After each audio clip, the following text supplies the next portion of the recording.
What's up, guys? T here, back with some more quick tips.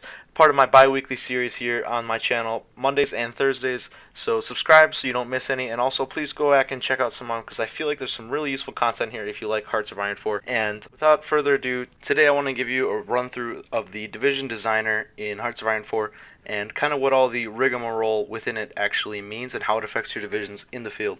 So first off, before we even get into customizing our divisions, I want to run through what all the actual stats and numbers mean, all that rigmarole that really just seems like gobbledygook.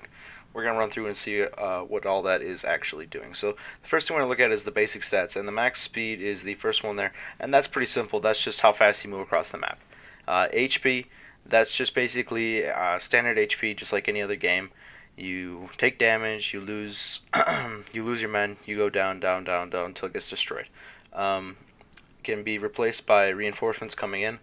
The next one is a little bit more complicated and a little more important, and that's the organization of your divisions. So the higher, this is affected by combat and supply flow. So if you have, after combat or during combat, your organization goes down as obviously men die or shells fly in and everything goes, foobar. And basically what then comes in is the recovery rate. His job is to get that, after it comes out of combat, back up to that max organization so they're back at full readiness to fight.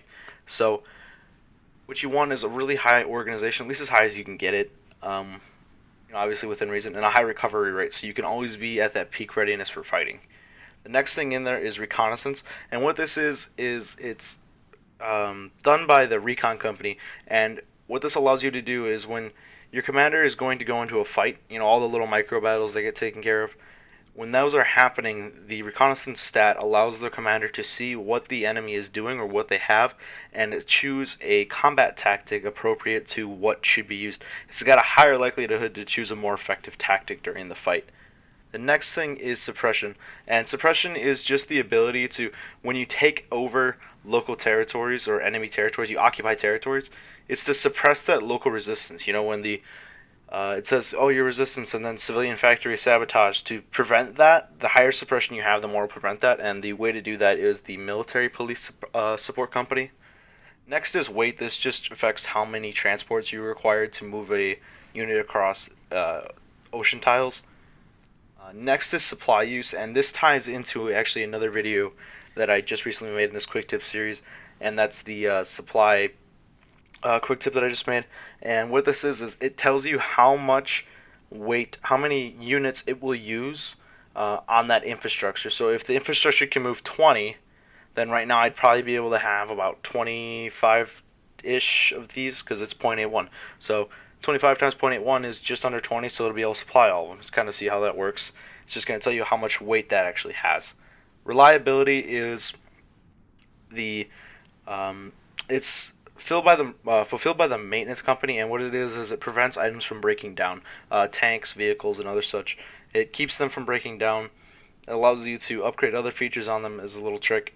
You can upgrade other features on them, let the reliability go down on them, and then actually just make that up with the maintenance company. So that's a little thing you can do when you're actually customizing your vehicles in the production screen.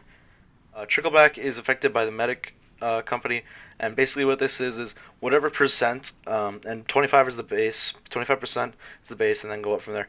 Whatever percent it is that is the amount of men that of your casualties. So 25% of your casualties taken get actually recycled into your overall man pool power, which is good. Our manpower pool, excuse me.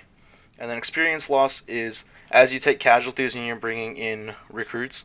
Basically, it means that you're going to be less green. So obviously when you bring in new troops, they're greener than the guys that have been fighting in the field, so because they've been getting experience. When you have less experience loss, so it'll be 10% less experience loss, those new troops are going to be less green. You're going to stay at that peak fighting strength, that trained mental ability better, and that's again due to the medic facility, and that's probably due to guys simulating guys coming back from the hospital. Okay, so now we're going to move on to the combat stats. And so you have, first off, the two that go together are soft attack / hard attack. Those are your attacks. And then what get affected by this are how, how do I put this? How soft or hard the division they're attacking is. So, for example, if you come down here, you can see your hardness slash softness um, of your division right down here, and you can see right now we have a hardness of 0%. So that's because we have no armor, absolutely zero armor value, because we have no tanks. It's just infantry. It's just flesh. They have no armor. So what that means is when this division gets attacked, 100% of the soft attack value of whatever is attacking them is going to be enforced. So this value right here is what's going to be enforced, not so much the heart attack, because there's nothing hard to it being attacked by the heart attack. So what that means is basically if a division, say, infantry like this one has soft attack, is attacking tanks that is a hard target because it has armor, their hard attack value is going to be weighted more heavily and it's a lot lower. Whereas if they attack other infantry, they're going to do fare better because their soft attack is higher. Kind of see how that works. Then the next thing to know is defense and breakthrough, which kind of go hand in hand. Defense is basically a unit's ability to keep withstanding oncoming attacks and attacks and attacks and hold up and keep their organization higher longer. Whereas breakthrough is basically the same thing but for the offensive unit. It's the offensive unit's ability to keep their organization up after attack and attack and attack and attack. So the higher either of those values are, the longer they're going to be able to stay on the offensive slash defensive, depending on obviously which side of the ball you're on. Air attack is just your ability to shoot down enemy airplanes if they're on close air support or tactical bombing or whatever it may be. Something that's affecting, but it only shoot down planes that are attacking the divisions themselves. So I might have been wrong with the tactical bomber. It might just be close air support. That's my bad. But they have to be attacking the divisions themselves for it to come into effect. They won't defend open area. They won't defend like the territory cities or anything like that. The next thing to know is piercing. This is the ability to pierce armor. So if an infantry division is attacking a armor division and they don't have any anti-tank or any piercing ability, what they're going to actually end up having is a 50% combat loss. They're going to lose 50% of their attack power when attacking that armored unit because they cannot penetrate the armor. And then also vice versa. If an armored unit attacks an infantry unit that has no piercing, the armor unit is going to get a 50% attack buff against that infantry unit that has no piercing because they have no way to attack that armor. So that makes a huge difference when you're fighting, and that's why sometimes you can see tanks just absolutely steamroll front lines of infantry because they have no way to actually combat them. The next stat's a pretty cool one, honestly, I think, and the initiative is basically it's how fast you can get reinforcements in battle, and it also allows you to get your planning done. So if you're like kind of just holding front lines and just kind of slowly moving across, it's not that important. But if you're like want to do blitzkrieg like Germany, or if you just want to have that mobilized mechanized warfare style, it's really important.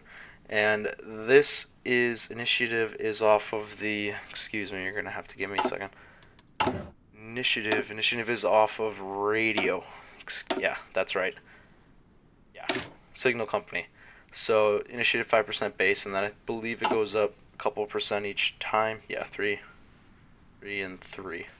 So that's just that ability to plan faster and reinforce faster. Basically, just move everything more efficiently.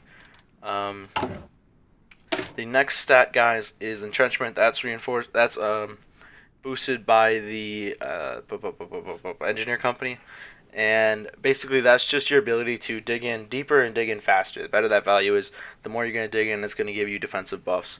And then combat width. What this is combat width is the width of the division when combating. So if it's fighting in an area that, and we'll just use the example here because that'll be easier. If it's fighting in an area that has 80 width, okay, and you have, as it says here, 4 divisions that have all 20 width, you're only going to be able to fit those 4 divisions at one time. So even if you have 40 divisions right there ready to go, it's not going to matter because only 4 can fit on the front line at one time. So that's just something to keep aware of when you're maneuvering, what that combat width actually is. And obviously it's going to get, each division's combat width is affected by how many companies are in it. So if I add, you can see +2 combat width, it's a little bit ways down. And so the more you put in, the wider they get. So obviously the less you can fit in one area at a time when combating. So that's just something to keep in mind.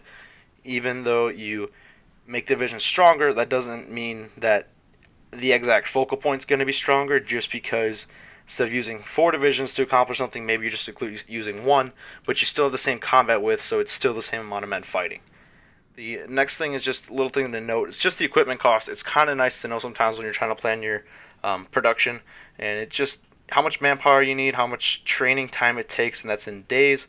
Um, the artillery units you need, or whatever else you need. It's going to tell you the exact number of whatever equipment you need, which is nice to know when you're producing or looking to edit your template. For example, like if I wanted to add artillery, I could look and I know I'm going to need 36 artillery units, and if I have 10 of these divisions in the field, I'm going to need 360 ready to go. Otherwise, I'm going to be short artillery pieces. That's just something to keep in mind when you're preparing to make changes, because you don't want to be short equipment. That is always a no because of the fact that it really affects your combat readiness. It really makes you a lot weaker when you're not fully at strength.